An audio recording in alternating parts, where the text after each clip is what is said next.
বিসমিল্লাহির রহমানির রহিম। ধন্যবাদ মাননীয় স্পিকার।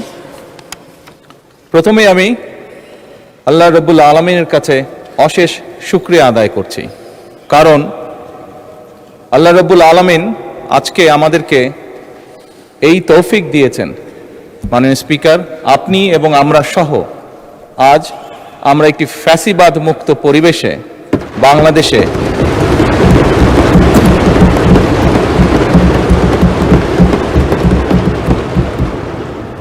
বাংলাদেশের মানুষের সমর্থনের ভিত্তিতে এই সংসদ অধিবেশনে বসেছি এবং আলহামদুলিল্লাহ আল্লাহর রহমতে প্রায় 1 মাস 25 দিন যাবত এই সংসদ পরিচালিত হয়েছে এবং দেশ এবং দেশের জনগণের স্বার্থে আমরা এখানে আলোচনা করেছি এবং গুরুত্বপূর্ণ সিদ্ধান্ত গ্রহণ করেছি। মাননীয় স্পিকার, বক্তব্যের শুরুতেই আমি শ্রদ্ধার সঙ্গে স্মরণ করতে চাই 1971 সালে স্বাধীনতা যুদ্ধে এই দেশের স্বাধীনতা অর্জন করতে গিয়ে যে সকল শহীদ আত্মত্যাগ করেছেন, যে সকল মানুষ শহীদ হয়েছেন। আমি স্মরণ করতে চাই 1990 সালের স্বৈরাচার বিরোধী আন্দোলনে সকল রাজনৈতিক দলের, গণতান্ত্রিক রাজনৈতিক দলের যে সকল নেতাকর্মী শহীদ হয়েছেন। আমি স্মরণ করতে চাই 2013 সালের শাপলা চত্বরে যে সকল মানুষকে বর্বরভাবে হত্যা করা হয়েছে। আল্লাহর দরবারে প্রার্থনা করি আল্লাহ যাতে তাদেরকে শহীদি মৃত্যু দান করেন। মাননীয় স্পিকার, আমি স্মরণ করতে চাই 2009 সাল থেকে 2024 সালের 5ই আগস্ট পর্যন্ত এই দেশের মানুষের কথা বলার অধিকার, রাজনৈতিক অধিকার, অর্থনৈতিক স্বাধীনতা অধিকার যেটা ছিনিয়ে নেওয়া হয়েছিল, সেই অধিকার পুনঃপ্রতিষ্ঠার জন্য যে সকল মানুষ আত্মত্যাগ করেছেন প্রত্যেকটি মানুষকে আমি স্মরণ করতে চাই, তাদের আত্মার মাগফিরাত কামনা করতে চাই। একই সাথে এই দীর্ঘ 1 যুগেরও বেশি সময় ধরে সকল রাজনৈতিক দল যারা গণতন্ত্রে বিশ্বাসী, যারা রাজপথে থেকে দুর্বার প্রতিরোধ গড়ে তুলেছিল স্বৈরাচারের বিরুদ্ধে, এবং সেই রাজনৈতিক দলের যে সদস্যরা বিভিন্নভাবে আহত হয়েছে তাদেরকে শ্রদ্ধার সঙ্গে আজকের এই সংসদ অধিবেশনে আমি স্মরণ করতে চাই। মাননীয় স্পিকার, আজকের এই সংসদ, মাননীয় সম্মানিত বিরোধী দলীয় নেতা সঠিকভাবেই বলেছেন যে আজকের এই সংসদের দিকে সমগ্র বাংলাদেশ তাকিয়ে আছে। এই সংসদের দিকে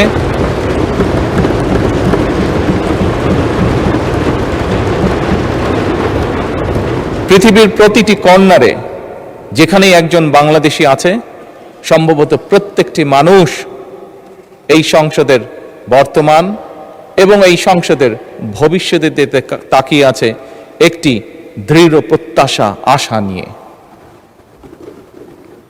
মাননীয় স্পিকার, আমরা প্রায় প্রতিটি সংসদ সদস্য বিভিন্ন সময় 1 মাস 25 দিন যে আমরা সংসদ অধিবেশন হয়েছে, এই সময়ের মধ্যে প্রায় বলা যায় প্রত্যেক সদস্যই তার বক্তব্যের শুরুতে বিভিন্ন পরিস্থিতিতে, বিভিন্ন বক্তব্যে, বিভিন্ন সময় বিভিন্ন শহীদদের আত্মার মাগফিরাত কামনা করেছেন, তাদের কথা উল্লেখ করেছেন। আমরা শ্রদ্ধা নিবেদন করলাম, শ্রদ্ধা নিবেদন করেছি, ইনশাআল্লাহ ভবিষ্যতেও আমরা শ্রদ্ধা নিবেদন করব। কিন্তু মাননীয় স্পিকার, শুধু কি শ্রদ্ধা নিবেদন করলেই শহীদদের প্রতি আমাদের কর্তব্য শেষ হয়ে যাবে? অবশ্যই নয়। মাননীয় স্পিকার, যে সকল মানুষ জীবন উৎসর্গ করেছেন, যে সকল মানুষ আহত হয়েছেন, পঙ্গুত্ব বরণ করেছেন, প্রত্যেকটি মানুষের একটি প্রত্যাশা বা একটি আকাঙ্ক্ষা ছিল এবং সেই প্রত্যাশা, সেই আকাঙ্ক্ষাকে সামনে রেখেই সেই মানুষটি সেদিন রাজপথে ঝাঁপিয়ে পড়েছিল এদেশের মানুষের রাজনৈতিক অধিকারকে প্রতিষ্ঠিত করার জন্য। মাননীয় স্পিকার, কি ছিল এই মানুষগুলোর প্রত্যাশা বা আকাঙ্ক্ষা? খুব সংক্ষেপে যদি বলতে হয়, এই মানুষগুলোর প্রত্যাশা ছিল, আকাঙ্ক্ষা ছিল এমন একটি বাংলাদেশ, যে বাংলাদেশের মানুষ মুক্তভাবে কথা বলতে পারবে, আরেকজনের ব্যক্তি স্বাধীনতার প্রতি সম্মান রেখে নিজের মতামতকে প্রকাশ করতে পারবে। এই মানুষগুলোর প্রত্যাশা ছিল এমন একটি বাংলাদেশ যেখানে তারা তাদের যোগ্যতা অনুযায়ী তারা তাদের কর্মসংস্থানের ব্যবস্থা করতে পারবে, তাদের জীবন পরিচালনা করতে পারবে। এই রকম প্রত্যাশাগুলো ছিল। মাননীয় স্পিকার, আমি আবারও বিরোধী দলীয় নেতার সাথে একমত প্রকাশ করছি। উনি উল্লেখ করেছেন ওনার বাবা একজন কৃষক ছিলেন এবং কৃষক থাকাকালীন অবস্থায় কি এরকম সমস্যা ফেস করেছেন এই দেশের কৃষক, সেটি সেই সময় হোক, এটি বর্তমান সময় হোক। মাননীয় স্পিকার, এই সকল বিষয়গুলো ওনারা যেমন দেখেছেন, এই সকল বিষয়গুলো আমরা এখানে উপস্থিত প্রত্যেকটি মানুষ, প্রত্যেকটি সংসদ সদস্য আমরা দেখেছি। আমাদের পরিবারে বর্তমানেও কেউ না কেউ প্রত্যক্ষ পরোক্ষভাবে কৃষির সাথে জড়িত। আমরা যে গিয়েছি 12 তারিখের নির্বাচন, আমরা 12ই ফেব্রুয়ারি নির্বাচন হোক, 1991 সালে নির্বাচন হোক, 2001 সালে নির্বাচন হোক, 1996 সালে নির্বাচন হোক, প্রতিটি নির্বাচনে এখানে উপস্থিত প্রত্যেকটি মানুষ আমরা গ্রামে গিয়েছি, খেতে গিয়েছি, কৃষকের কাছে ভোট চেয়েছি, কৃষাণীর কাছে ভোট চেয়েছি, সকল প্রকার মানুষের কাছে আমরা ভোট চেয়েছি। আমরা জানি আমাদের কৃষক ভাইদের কি অবস্থা। মাননীয় বিরোধী দলের নেতাকে আশ্বস্ত করে বলতে চাই, কৃষকদের এই সমস্যা থেকে বের করে আনার জন্যই আমরা আমাদের ম্যানিফেস্টোতে কৃষক কার্ড রেখেছিলাম। মাননীয় স্পিকার,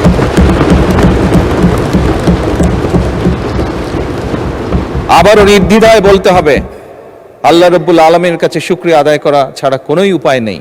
আল্লাহর রহমত ছিল বলেই বাংলাদেশের মানুষের সমর্থন নিয়ে আমরা সরকার গঠন করার পরে দ্রুততার সাথে আমরা চেষ্টা করেছি সেই কৃষক ভাইদের পাশে দাঁড়ানোর জন্য। আজকে হ্যাঁ, মাননীয় স্পিকার, হয়তো অনেকেই বলতে পারে যে কয়জনকে আপনারা দিয়েছেন কৃষক কার্ড।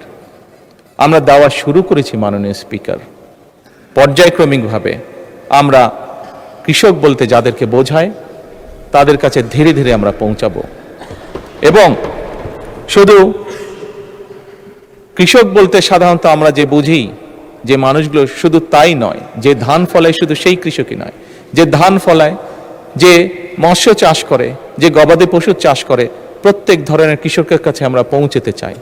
এবং এটাই বলতে পারি, আমরা মাননীয় স্পিকার শুরু করেছি, আল্লাহর রহমতে আমরা এই কাজটি শুরু করেছি, কৃষকের ভাগ্য পরিবর্তনের কাজ আমরা শুরু করেছি, এই সংসদে নির্বাচিত প্রতিনিধিরা শুরু করেছে। এবং একটু আগে বিরোধী দলের নেতা ওই গ্যালারি দেখিয়ে বললেন যে ওখানে ভবিষ্যৎ প্রজন্ম যারা বসে আছে, ইনশাল্লাহ তারা সেই কাজটিকে এগিয়ে নিয়ে যাবে এই কৃষকদের ভাগ্য পরিবর্তন করার জন্য। মাননীয় স্পিকার, খুব সঠিকভাবে বিরোধী দলের নেতা বলেছেন এই দেশের শিক্ষা অঙ্গন বা ছাত্রদের কথা। মাননীয় স্পিকার, আমরা অবশ্যই চাই না যে আমাদের যে শিক্ষা অঙ্গনগুলোর যে অবস্থা, শিক্ষার্থীদের যে অবস্থা, সেটি এরকম থাকুক, সেটি অবশ্যই পরিবর্তিত হোক। মাননীয় বিরোধী দলীয় নেতার এক সন্তান ব্রিটেনে থাকেন, যেভাবেই হোক রাজনৈতিক কারণে বহু বছর আমাকেও ব্রিটেনে থাকতে হয়েছিল। আমি দেখেছি সেই দেশের স্কুলগুলি কেমন। যখন স্কুলগুলো দেখতাম, সেই দেশের স্কুলের বাচ্চাদেরকে দেখতাম, এই বাংলাদেশের একজন নাগরিক হিসাবে রাজনীতির সাথে জড়িত আছি বলেই খুব স্বাভাবিকভাবেই মনে হতো, আহা, আমার দেশের স্কুলগুলো কেন এমন হতে পারে না।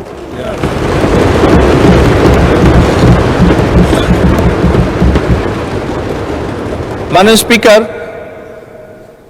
দেখেছি সেখানে কিভাবে প্রাইমারি স্কুলের কথা যদি বলি, আমি যেখানে থাকতাম তার আশেপাশে প্রাইমারি স্কুল ছিল, সেজন্যই সেটি বেশি চোখে পড়তো। সকালে এবং বিকালে যদি কোথাও বের হতাম, দেখতাম যে বাচ্চারা যাচ্ছে, দেখতাম বাচ্চারা কি সুন্দর কাপড় চোপড় পরে যাচ্ছে, পায়ে জুতো, মোজা, সুন্দর শার্ট প্যান্ট, যার যেটি স্কুল ড্রেস সেটি পরে যাচ্ছে। মাননীয় স্পিকার, মনের মধ্যে একটি কষ্ট হতো যে আমার দেশের প্রাইমারি স্কুলের বাচ্চারা কবে এরকম সুন্দরভাবে স্কুলে যাবে।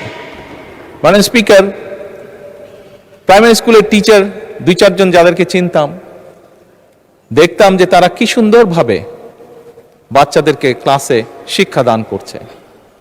মাননীয় স্পিকার, আজকে এই সংসদকে আল্লাহ রাব্বুল আলামিন রহমত করেছেন এবং সে কারণেই মাননীয় স্পিকার আমাদের পক্ষে সিদ্ধান্ত নেওয়া সম্ভব হয়েছে। আমরা সেদিন যেই প্রত্যাশাটি, মনের মধ্যে যে আশাটি ছিল, আল্লাহ চান তো এই আশা আমরা ইনশাল্লাহ পূরণ করতে পারবো। সেজন্যই এই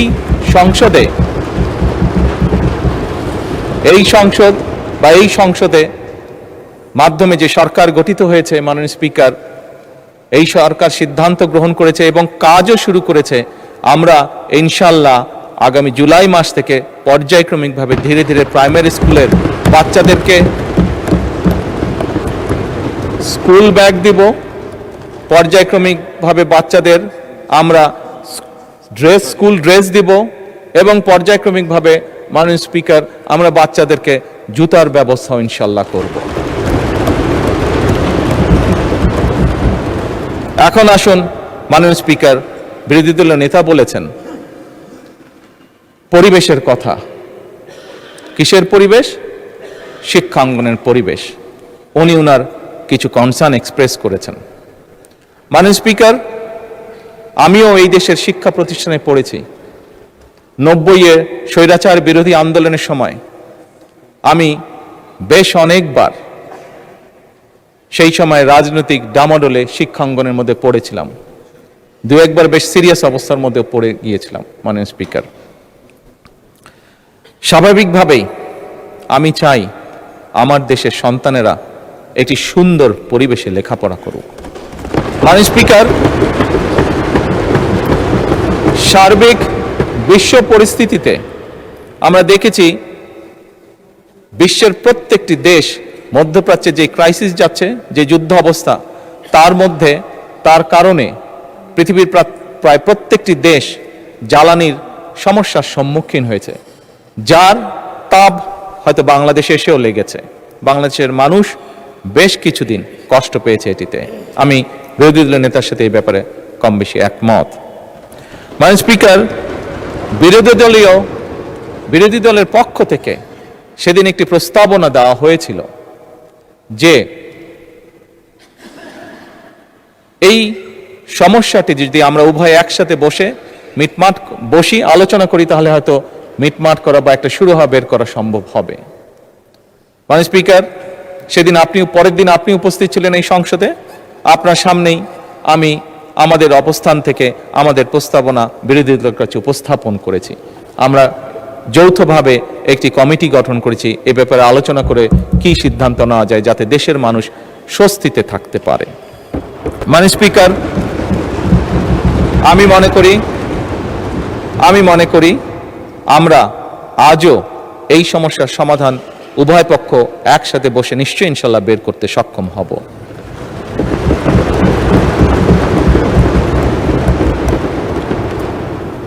মাননীয় স্পিকার, যে কথাটি একটু আগেই বলেছি, অনেকদিন বাধ্য হয়ে বিদেশে থাকতে হয়েছিল। এছাড়াও এর আগে যখন দেশে ছিলাম, মাননীয় স্পিকার, দলীয় রাজনৈতিক কারণে প্রায় বাংলাদেশের বিভিন্ন গ্রাম, জেলা, উপজেলা, পৌরসভা সফর করেছি দলীয় কাজে।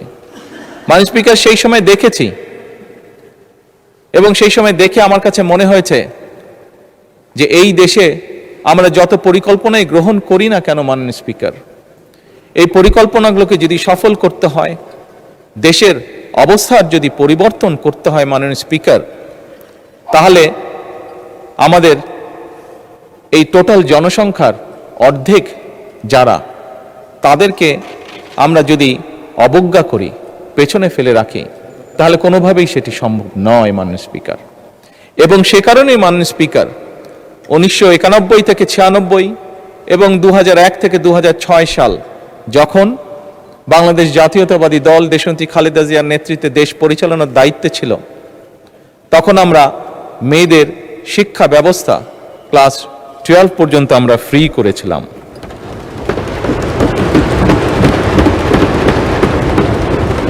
মাননীয় স্পিকার, সেজন্যই এই নারী সমাজ যাতে দেশ গঠনে আরো বেশি ভূমিকা রাখতে পারে, সেজন্যই বর্তমান সরকার সিদ্ধান্ত গ্রহণ করেছে, পরিকল্পনা নিয়েছে যে আমরা মেয়েদের স্নাতক বা ডিগ্রি পর্যন্ত আমরা শিক্ষা ব্যবস্থা ফ্রি করব। এবং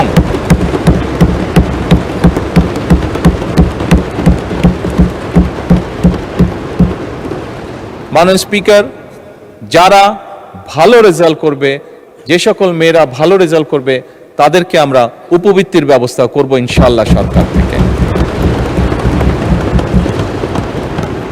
মাননীয় স্পিকার, শুধুমাত্র লেখাপড়াই নয়, মেয়েদেরকে, নারীদেরকে যদি আমরা অর্থনৈতিকভাবে স্বাবলম্বী করে গড়ে তুলতে পারি, তাহলে দেশকে আরো দ্রুত সামনের দিকে এগিয়ে নিয়ে যাওয়া সম্ভব। এবং এইটি করার লক্ষ্যেই আমরা ফ্যামিলি কার্ড নামে একটি কার্ড, এটার প্রতিশ্রুতি আমরা নির্বাচনের আগে দেশের জনগণের কাছে দিয়েছিলাম। আবারও আল্লাহর কাছে অশেষ শুকরিয়া আদায় করি, আল্লাহর রহমতে এই ফ্যামিলি কার্ড যেটি আমরা প্রতিশ্রুতি দিয়েছিলাম, সেটিরও বাস্তবায়নের কাজ আমরা শুরু করেছি। এবং এই সংসদেই মাননীয় স্পিকার, দুদিন আগে আমাদের তরুণ সদস্য জনাব হাসনাত আমাকে ফ্যামিলি কার্ড নিয়ে একটি প্রশ্ন করেছিলেন যে এই ফ্যামিলি কার্ড কিভাবে কন্ট্রিবিউট করতে পারে দেশের ইকোনমিতে। আমি সংক্ষেপে সেটি তুলে ধরেছিলাম এই মহান সংসদের সামনে।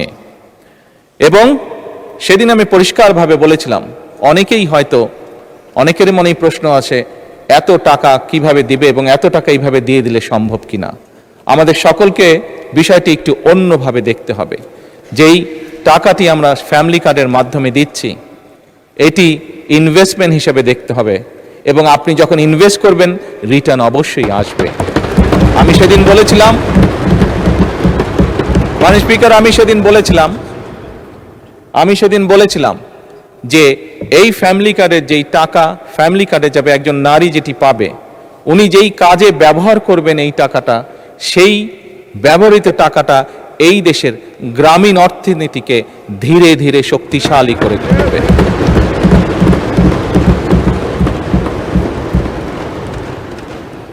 মাননীয় স্পিকার, মাননীয় বিরোধী দলীয় নেতা ওনার নির্বাচনী এলাকা সম্পর্কে একটি কথা বলেছেন, বেশ কিছু বিবরণ দিয়েছেন।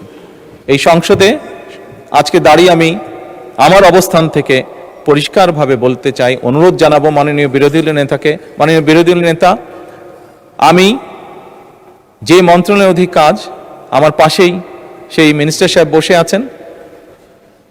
প্রোটোকল হিসাবে মিনিস্টার সাহেবকে আমি এরই ভিতরে নির্দেশনা দিয়েছি যে আপনার কাজগুলো উনি দেখবেন, এবং তার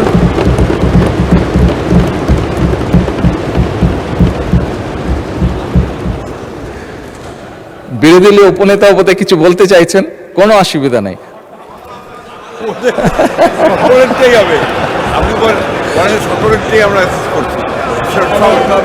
মাননীয় স্পিকার, যে এক মিনিট, একটু আগে ফরিদপুর 1 আসনের সংসদ সদস্য এসেছিলেন, উনিও কিছু কথা আমাকে বলেছেন। মাননীয় স্পিকার, আমি প্রথমেই বলেছি এই সংসদ বাংলাদেশের মানুষের জন্য, এই সংসদ বাংলাদেশের জন্য।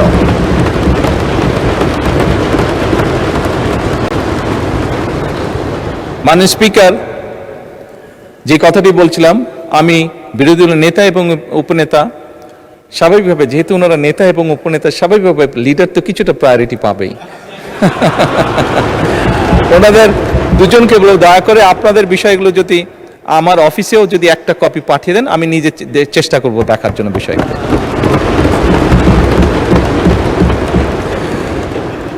মাননীয় স্পিকার, উনি ওনার এলাকার সমস্যার কথা বলতে গিয়ে একটি কথা বলেছেন, ওনার এলাকার জলবদ্ধতার কথা বলেছেন, খালের কথা বলেছেন। মাননীয় স্পিকার, আপনি দেখেছেন এই সংসদেই গতকাল চট্টগ্রামের ভারী বর্ষণের কারণে কিছু কিছু জায়গায় জলবদ্ধতা হয়েছিল এবং এখানে বসে দ্রুততার সাথে আমি স্থানীয় সরকার প্রতিমন্ত্রী যে আছে তাকে তাৎক্ষণিকভাবে চট্টগ্রামে পাঠিয়েছিলাম বিষয়টি দেখে যতটুকু সম্ভব ফয়সালা করার জন্য। মাননীয় স্পিকার, এই ঘটনাটা দিয়ে আমি যেটা বলতে চাইছি সেটা হচ্ছে যে এই সরকার জনগণের নির্বাচিত সরকার, এই সরকার জনগণের কাছে জবাবদিহিমূলক সরকার এবং সে কারণেই মাননীয় স্পিকার এবং সে কারণেই আমরা আমাদের দ্রুততার সাথে আমরা চেষ্টা করেছি ব্যবস্থা গ্রহণ করতে যাতে যত দ্রুত সম্ভব জনগণের সমস্যা লাঘব করা সম্ভব হয়। একই সাথে মাননীয় স্পিকার, আমি আবার কৃষকের কাছে ফিরে যেতে চাই।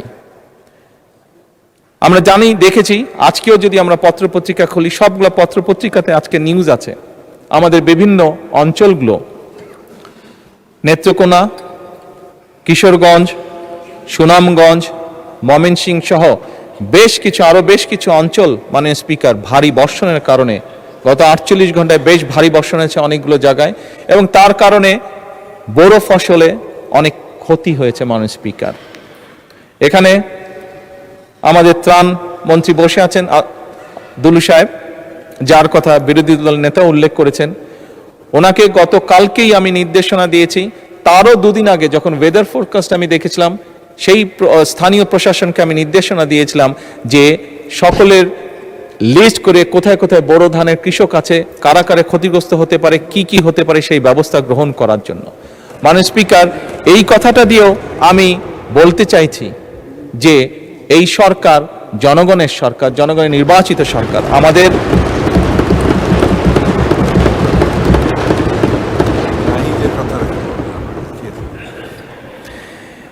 জনগণের নির্বাচিত সরকার এবং আমাদের প্রথম দায়িত্বই হচ্ছে জনগণের দেখভাল করা। মাননীয় স্পিকার,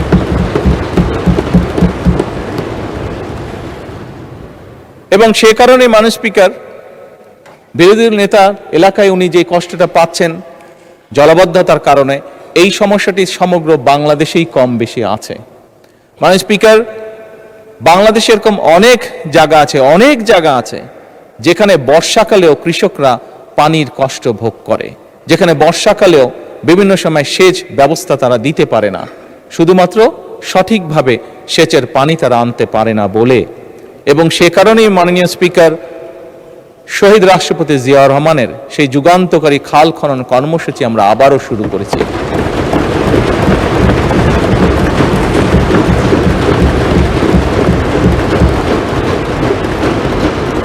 এই খাল খনন কর্মসূচি শুধুমাত্র যে সেচের পানির জন্য আমরা করছি তা নয়।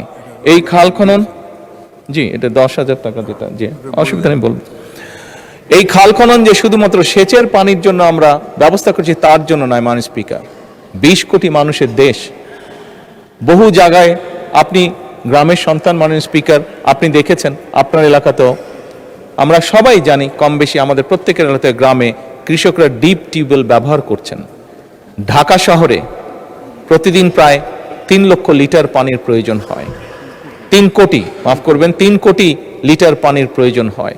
এর অধিকাংশ, অর্ধেকের মতন নদী থেকে আনা হচ্ছে, আবার প্রায় অর্ধেকের মতন পানি মাটির নিচ থেকে টেনে তোলা হচ্ছে। এর ফলে পানির যে স্তর সেটি অনেক নিচে নেমে যাচ্ছে। মাননীয় স্পিকার, আমরা যদি এরকম এই বিষয়গুলো যদি এখনই অ্যাড্রেস না করি, আগামী যে ভবিষ্যৎ প্রজন্ম যারা ওই গ্যালারিতে বসে একটু আগে আমাদের আলোচনা শুনেছিল, এই মানুষগুলো, এই সন্তানগুলো বিপদে পড়ে যাবে। এবং এর বাংলাদেশের প্রেক্ষাপটে এই সমস্যার সমাধান হচ্ছে আমরা যদি এখন কাজ শুরু করি। মাননীয় স্পিকার, এর শুভ ফল পেতেও আমাদের প্রায় 20 বছরের মতন সময় লাগবে। আমরা যদি আজকে খাল খনন শুরু করি, এই খালের পানি আস্তে আস্তে নিচে যাবে এবং যেই জায়গাটা খালি হয়ে গেছে সেটা রিফিল হতে মিনিমাম 20 বছর সময় লাগবে মাননীয় স্পিকার। সেজন্যই মাননীয় স্পিকার আমরা এই খাল খনন কর্মসূচি শুরু করেছি। আমরা শিক্ষার কাজ শুরু করেছি। স্কুলে, প্রাইমারি স্কুলের ছেলেদের, বাচ্চাদেরকে আমরা ব্যাগ, বই, জুতো দিয়ে আমরা তাদেরকে উৎসাহিত করতে চাচ্ছি লেখাপড়ায়। আমরা প্রাইমারি স্কুলের শিক্ষকদেরকে তাদের সম্মানই বাড়াতে চাচ্ছি, যাতে করে তারা মনোযোগ দিতে পারে শিক্ষার্থীদেরকে শেখানোর জন্য। এবং সেই জন্যই মাননীয় স্পিকার আমরা আমাদের ম্যানিফেস্টোতে বলেছিলাম যে আমরা আমাদের টোটাল বাজেটের প্রায় 5% আমরা শিক্ষা খাতে রাখতে চাই। একই সাথে মাননীয় স্পিকার স্বাস্থ্যের কথা এসেছে। এখানে আমার দলের সংসদ সদস্য, বিরোধী দলের সংসদ সদস্য, বহু সংসদ সদস্য বিভিন্ন সময় উল্লেখ করেছেন যে তাদের এলাকায় যে হাসপাতাল আছে, হয়তো একটি বিল্ডিং আছে মাত্র, কিন্তু সেই বিল্ডিংয়ে হয়তো সঠিক ওষুধ নাই, সঠিক যন্ত্রপাতি নাই, সঠিকভাবে ডাক্তার নেই। মাননীয় স্পিকার, সেজন্যই আমরা ঠিক করেছি যে আমরা জিডিপির একটি বড় অংশ শিক্ষা এবং আমাদের স্বাস্থ্য খাতে আমরা ব্যয় করব। এবং মাননীয় স্পিকার, নিশ্চয়ই এই সংসদে আমার আগে বিরোধী দলের নেতা বক্তব্য রেখেছেন, ওনার পরে আমি বক্তব্য রাখছি। উনি যেই কথাগুলো বলেছেন তার পরিপ্রেক্ষিতে আমি যেই কথাগুলো বলছি, নিশ্চয়ই সবাই বুঝতে পারছেন আমাদের লক্ষ্য এক, আমাদের উদ্দেশ্য এক।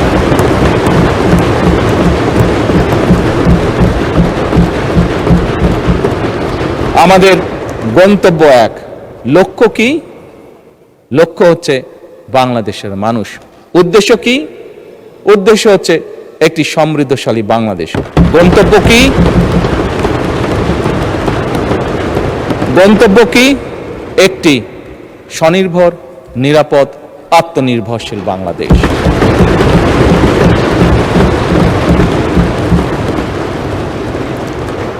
মাননীয় স্পিকার, এটি সংসদ, জাতীয় সংসদ।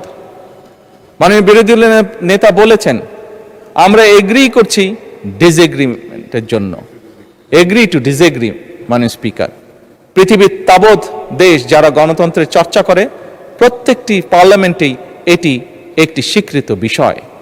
মাননীয় স্পিকার, ইয়েস, আজকে হয়তো জুলাই সনদ নিয়ে অনেক কথা হয়েছে, আমি সেই ডিবেটেই যাব না। কারণ একটু আগেই আমি বলেছি আমাদের লক্ষ্য, উদ্দেশ্য, গন্তব্য হচ্ছে এই দেশ, দেশের জনগণ এবং একটি আত্মনির্ভরশীল সমৃদ্ধশালী বাংলাদেশ। মাননীয় স্পিকার, আমি আবারও বিরোধী দলের নেতার সাথে একমত পোষণ করছি। আমরা গত প্রায় 1.5 মাস ধরে আলোচনা করেছি এই সংসদে। হ্যাঁ, আমরা অনেকগুলো গুরুত্বপূর্ণ বিল পাশ করেছি। বিলের বিষয়ে কোনো বিষয়ে আমরা একমত হয়েছি, কোনো বিষয় হয়তো আমাদের দ্বিমত আছে। মাননীয় স্পিকার, পরিষ্কারভাবে আমার দলের অবস্থান থেকে আমি বলতে চাই যে সকল বিষয়ে আমাদের দ্বিমত রয়েছে আমরা বিরোধী দলের সদস্যদের সাথে বসবো, আলোচনা করব, দেশের স্বার্থে আমরা সমাধান বের করব।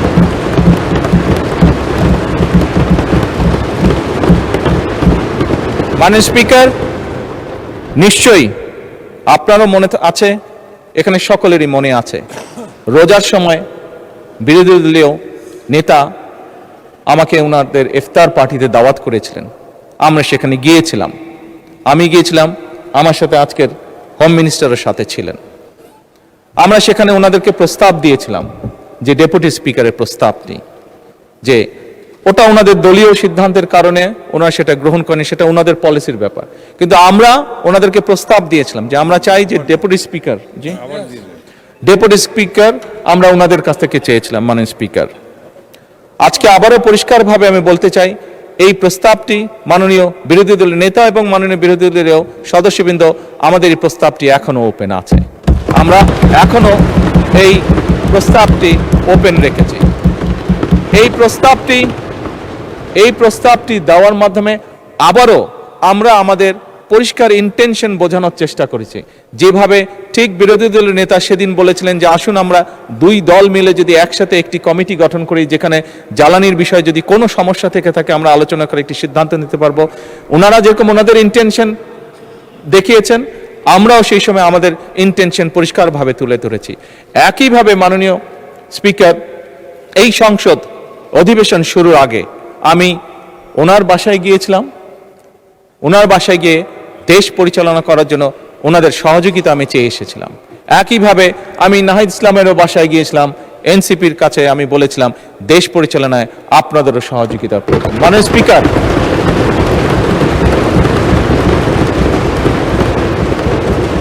আমি এবং বিরোধী দলের নেতা উভয় আমরা বলেছি সমগ্র বাংলাদেশ এই সংসদ তাকিয়ে আছে, সমগ্র বাংলাদেশ এই সংসদের দিকে তাকিয়ে আছে একটি সুন্দর ভবিষ্যতের জন্য, তাকিয়ে আছে একটি সমৃদ্ধশালী বাংলাদেশের জন্য। মাননীয় স্পিকার, এবং সে কারণেই আমরা মনে করি এটি হয়তো বোঝার ভুল হতে পারে বা দেখার ভুল হতে পারে, হতেই পারে, মানুষ মাত্র ভুল হতেই পারে, কিন্তু আমাদের পক্ষ থেকে, সরকারের পক্ষ থেকে মাননীয় স্পিকার, আমি বলেছি, আমি বলবো এবং বলছি, ইনশাআল্লাহ ভবিষ্যতেও বলবো, এখনো বর্তমানেও বলছি, আমরা চাই আমরা একসাথে কাজ করব। কাজ করতে গেলে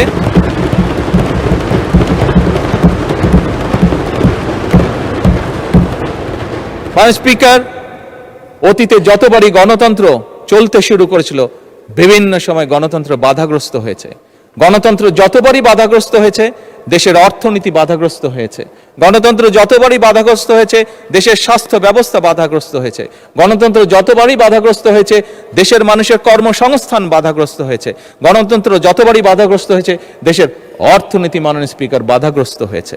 কাজেই এই মুহূর্তে আমরা সকলে যদি গিয়ে একটি সাধারণ মানুষকে জিজ্ঞেস করেছি তুমি কি চাও, আমি বিশ্বাস করি একজন সাধারণ মানুষ বলবে আমরা শান্তি চাই, একজন সাধারণ মানুষ বলবে আমরা নিরাপদ রাস্তা চাই, একজন সাধারণ মানুষ বলবে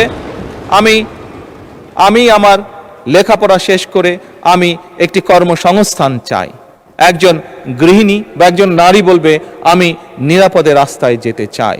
মাননীয় স্পিকার, আজকে আমরা ইতিহাস নিয়ে হয়তো অনেক ডিবেট করেছি, কিন্তু মাননীয় স্পিকার, আমাদের এই ইতিহাসের ডিবেট সেই হামে অসুস্থ বাচ্চার মার মন কি শান্ত করতে পারবে? পারবে না। তার জন্য তো মাননীয় স্পিকার,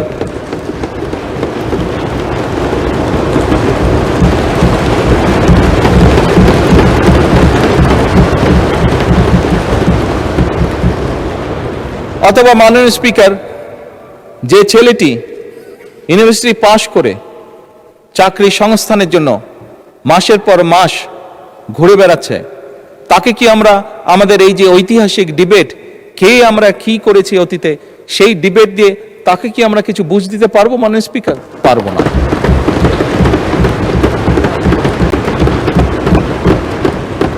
মাননীয় স্পিকার, আমি একটু আগেই বলেছি যে বোরো ধানের এই যেখানে অতিবৃষ্টি হয়েছে সেখানে যেই ফসল কৃষকরা ক্ষতিগ্রস্ত হয়েছে, তাদের কাছে যদি আমরা আমাদের এই মহান সংসদের মূল্যবান ঐতিহাসিক ডিবেট উপস্থাপন করি, সে যে ফসল হানির যে কষ্ট, সেই কষ্ট কি তার লাঘব করা সম্ভব হবে যদি তার জন্য আমরা কোনো একটি ব্যবস্থা করতে না পারি যে আগামী 3 মাস সে কি খাবে? হবে না। মাননীয় স্পিকার, তাকে আমার খাবারের ব্যবস্থা করতে হবে, ওই বেকার যুবকটির জন্য আমার কর্মসংস্থানের ব্যবস্থা করতে হবে, হামে আক্রান্ত শিশুর জন্য তার মায়ের সান্ত্বনার জন্য আমাকে ওষুধের ব্যবস্থা করতে হবে।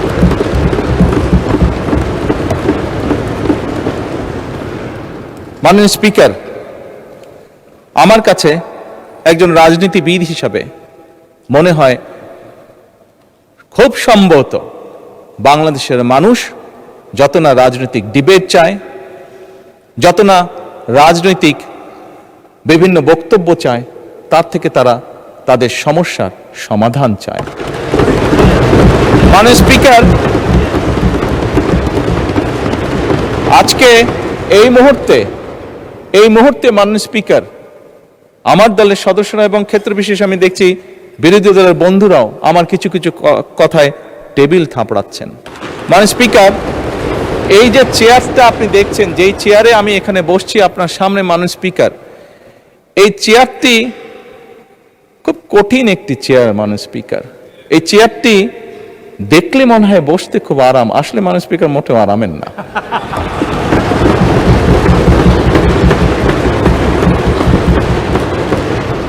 এই চেয়ারটিতে বসলে মাননীয় স্পিকার প্রতি মুহূর্তে মনে হয় যে আগুনে তপ্ত হিট আসছে মাননীয় স্পিকার। হাসার কিছু না, আমি যা ফিল করি আমি আপনাদেরকে তাই বলছি, মাননীয় স্পিকার এই চেয়ারের থেকে উঠে দাঁড়িয়ে আপনার সামনে বক্তব্যে আমি হয়তো অনেক পপুলার কথা বলতে পারতাম, যেটাতে আরো অনেক বেশি তালি হতো মাননীয় স্পিকার। কিন্তু এই চেয়ার আমাকে বলে যে আমি সবসময় পপুলার কথা বলতে পারি না, আমাকে সেটাই বলতে হবে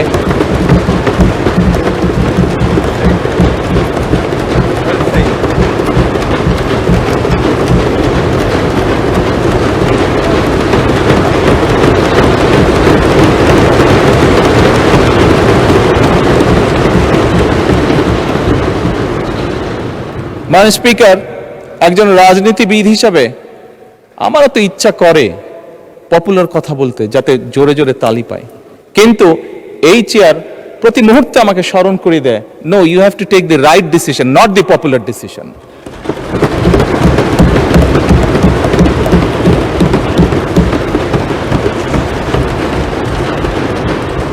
মাননীয় স্পিকার, আপনার মাধ্যমে আজকে এই সংসদের এই সবুজ চেয়ারে যারা বসে আছেন, আমি মনে করি আজকে বোধহয় আমাদেরকে সিদ্ধান্ত নিতে হবে যে আসুন আমরা পপুলার ডিসিশনে আলাপ করব না, আমরা আলাপ করব সঠিক ডিসিশনের ব্যাপারে, রাইট ডিসিশনের ব্যাপারে। মাননীয় স্পিকার, আজকে এই সংসদ অধিবেশনের শেষ দিন, আজকে অধিবেশন শেষ হয়ে যাবে। আমার সংসদ নেতা হিসেবে আমার দলের সদস্যদের কাছে, বিরোধী দলীয় বন্ধুদের কাছে, সহকর্মীদের কাছে, সদস্যদের কাছে আমার অনুরোধ থাকবে যে আসুন আগামী অধিবেশন যেটি শুরু হবে সেখানে আমরা আলোচনা করব আমরা কত দ্রুত দেশে বিদ্যুতের সমস্যার সমাধান করতে পারি।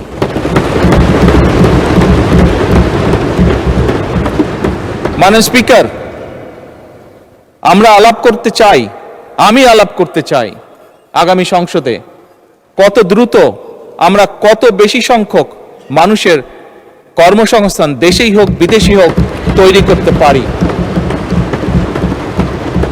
মাননীয় স্পিকার, এই সংসদে দাঁড়িয়ে আমি আলাপ করতে চাই যে আমাদের শিক্ষা প্রতিষ্ঠান, আমাদের হাসপাতালগুলোতে কত দ্রুত শিক্ষা এবং চিকিৎসা সুবিধা আমরা পৌঁছে দিতে পারি।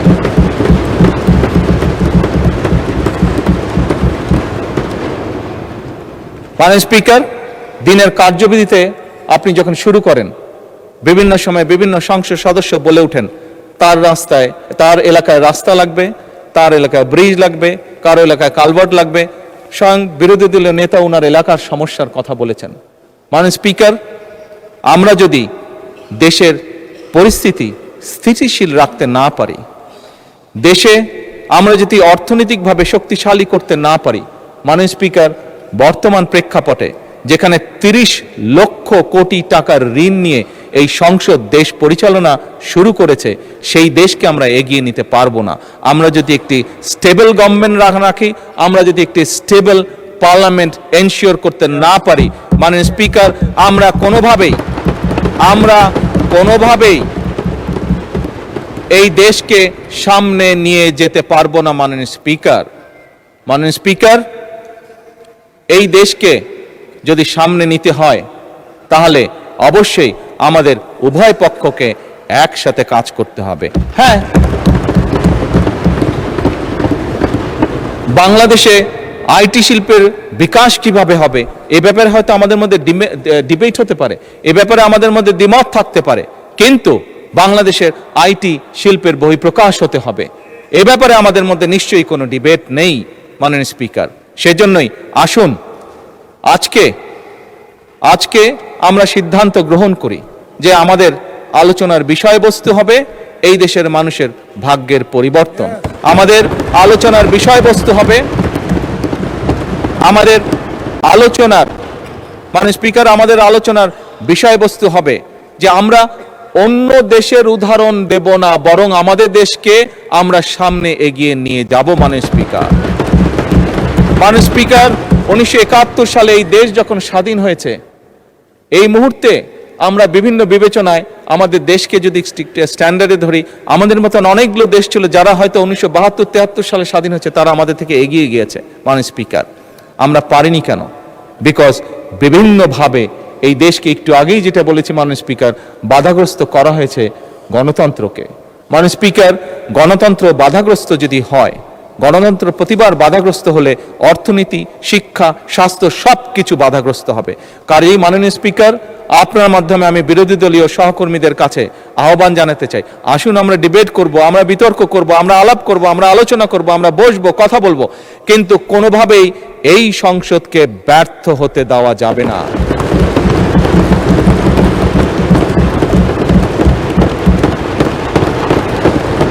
স্পিকার অতীতে আমরা দেখেছি সরকারকে ব্যর্থ করার জন্য 173 দিন হরতাল ডাকা হয়েছিল। স্পিকার হ্যাঁ, সেই সরকার হয়তোবা ক্ষতিগ্রস্ত হয়েছিল, সরকার হয়তো পরবর্তীতে ক্ষমতায় থাকেনি, ক্ষমতায় আসেনি, কিন্তু স্পিকার কেউ একজন সদস্য, সেটি আমার দলের সদস্য হোক, সেটি বিরোধী দলীয় সদস্যরা হোক, বুকে হাত দিয়ে বলতে পারবেন যে বাংলাদেশ ক্ষতিগ্রস্ত হয়নি? এই 173 দিনের হরতালে বাংলাদেশ ক্ষতিগ্রস্ত হচ্ছে, যেই ক্ষতির মাসুল আজও আমাদেরকে টেনে নিয়ে যেতে হচ্ছে বছরের পর বছর, যুগের পর যুগ।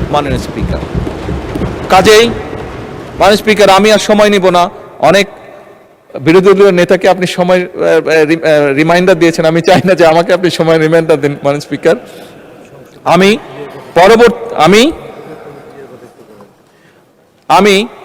বিরোধী দলীয় নেতার সাথে একমত হয়েই বলতে চাই যে কথাটি কয়েকবার আমি রিপিট করেছি, আবারও আমি রিপিট করতে চাই, কারণ আমি মনে করি এটা উনি একটি ইম্পর্টেন্ট কথা বলেছেন যার সাথে আমি সম্পূর্ণভাবে একমত। এই সংসদ মানে পুরো বাংলাদেশ।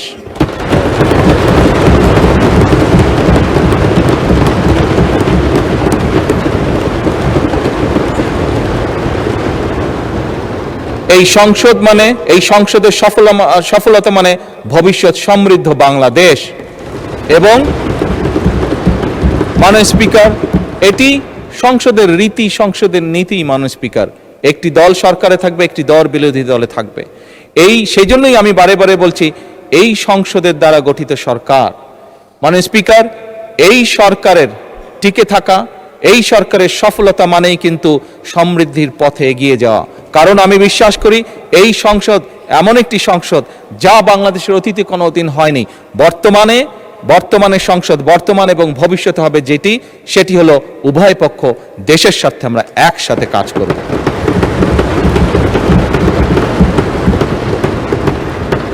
স্পিকার আমরা উভয় পক্ষ আসুন কেউ কাউকে ব্যর্থ করতে চাইব না, কারণ আপনি এবং আমি, আপনারা এবং আমরা মিলেই কিন্তু পূর্ণ সংসদ, আমরা মিলেই কিন্তু পূর্ণ সংসদ।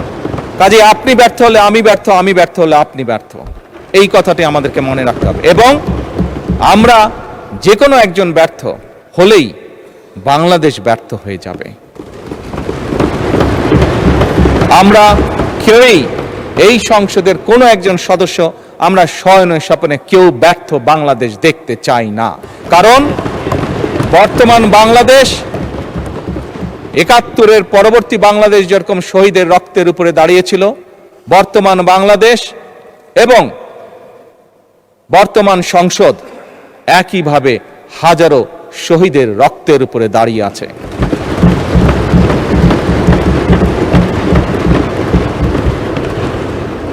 স্পিকার শেষ অধিবেশনের দিনে আমি এইটুক আমার অবস্থান থেকে আবার পরিষ্কার করে দিতে চাই, আমার সরকারের অবস্থান থেকে আবার পরিষ্কার করে দিতে চাই যে আমরা সব সময়, সকল সময় প্রস্তুত আছি বিরোধী দলের সদস্যের সাথে বাংলাদেশের স্বার্থে, বাংলাদেশের মানুষের সাথে যে কোনো আলাপ আলোচনায় অংশগ্রহণ করার জন্য, এবং আলাপ আলোচনার ভিত্তিতে আমরা উভয়ে সকলে একসাথে এই দেশকে ইনশাল্লাহ সামনের দিকে এগিয়ে নিয়ে যাব। এই দেশের মানুষের প্রত্যাশা পূরণ করার আমাদের সর্বশক্তি দিয়ে চেষ্টা করব। মাননীয় স্পিকার, এবার পরিশেষে আমি আন্তরিকভাবে আমার পক্ষ থেকে, আমার সরকারের পক্ষ থেকে, আমাদের সংসদের পক্ষ থেকে মাননীয় স্পিকার আপনাকে আন্তরিকভাবে ধন্যবাদ জানাচ্ছি। আমি ধন্যবাদ জানাতে চাই মাননীয় ডেপুটি স্পিকার, মন্ত্রিসভার মাননীয় সদস্যবৃন্দদেরকে, মাননীয় চিফ হুইপবৃন্দকে এবং সকল সংসদ সদস্যবৃন্দকে।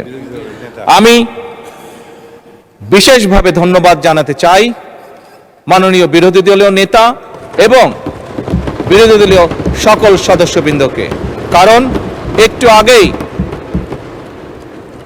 আগেই আমি বলেছি, আমরা ছাড়া আপনারা পরিপূর্ণ নন, আপনারা ছাড়া আমরা পরিপূর্ণ নই।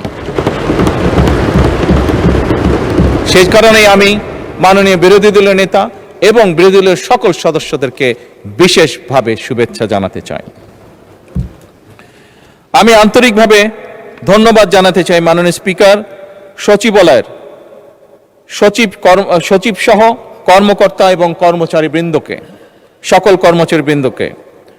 তারা অক্লান্ত পরিশ্রম করেছেন এই 1.5 মাস সময় প্রায়। আমি ধন্যবাদ জানাতে চাই সরকারের বিভিন্ন মন্ত্রণালয়, বিভাগ এবং দপ্তরের কর্মকর্তা কর্মচারী বৃন্দদেরকে, যারা আমাদেরকে এই সংসদকে সহযোগিতা করেছেন এত অল্প সময় দ্রুততার সাথে এতগুলো বিল উপস্থাপন করে এইগুলো সম্পূর্ণ কাজগুলো সমাধান করার জন্য। মাননীয় স্পিকার, আমি ধন্যবাদ জানাতে চাই চিকিৎসক, পুলিশ সদস্য, ফায়ার সার্ভিসের সদস্য, গণপূর্ত বিভাগের সদস্য, বিদ্যুৎ ও টেলিগ্রাম ফোন বিভাগের সদস্য। আমি বিশেষভাবে আবারও আমি ধন্যবাদ জানাতে চাই নিরাপত্তা বাহিনী সহ সংশ্লিষ্ট সকল সেবাদানকারী প্রতিষ্ঠানের ব্যক্তিবর্গকে।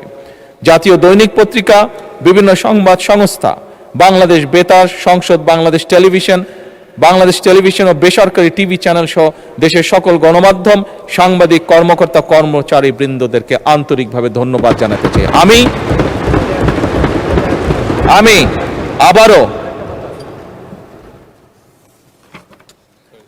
আমি আবারও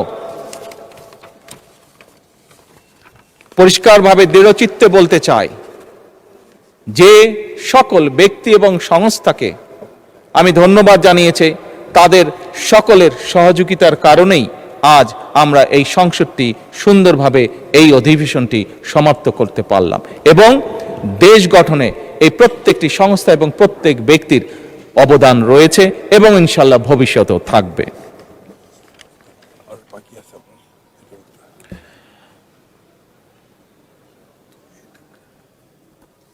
এটা তো বললাম।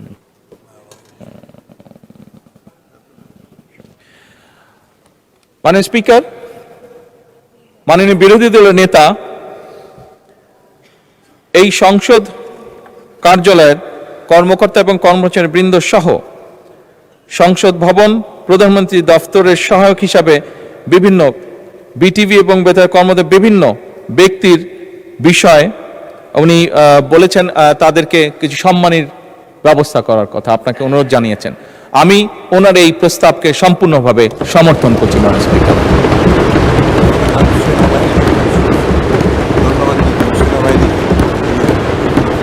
মাননীয় স্পিকার,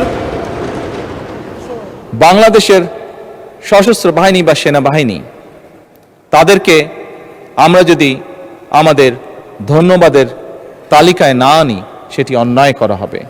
ফ্যাসিবাদের পলায়নের পরে মাননীয় স্পিকার, এই সশস্ত্র বাহিনী এবং সেনাবাহিনী তাদের সর্বোচ্চ দিয়ে চেষ্টা করেছে যে দেশকে একটি সুশৃঙ্খল অবস্থার মধ্যে রাখা,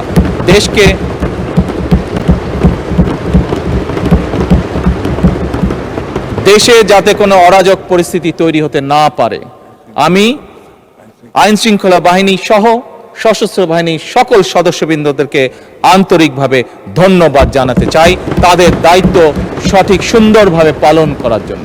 মাননীয় স্পিকার, আবারও আপনাকে আন্তরিক ধন্যবাদ জানিয়ে আমার বক্তব্য শেষ করছি। বক্তব্য শেষ করার আগে আবারও আমি বলছি, সকল সংসদ সদস্যের প্রতি আমার বিনীত আহ্বান থাকবে, আসুন আমরা এই সবুজ চেয়ারের পবিত্রতা রক্ষা করি। যে দায়িত্ব, যে প্রত্যাশা, যে আশা নিয়ে বাংলাদেশের মানুষ আমাদেরকে পাঠিয়েছে এখানে, আসুন আমরা সেই দায়িত্বের, সেই কর্তব্যে সর্বোচ্চ সম্মান আমরা প্রদান করি, যার মাধ্যমে আমরা দেশের মানুষকে সম্মান প্রদর্শন করব। কারণ দেশ এবং জনগণ থাকলেই আমরা আছি। দেশ এবং জনগণ সম্মান যদি আমরা না করি, তাহলে আমাদের রাজনীতি হয়তো ব্যর্থ হয়ে যাবে। সেই জন্য আমাদের সবচেয়ে প্রথম হচ্ছে এই দেশের জনগণ এবং এই প্রিয় মাতৃভূমি বাংলাদেশ। মাননীয় স্পিকার, আপনাকে আন্তরিক ধন্যবাদ। আসসালামু আলাইকুম।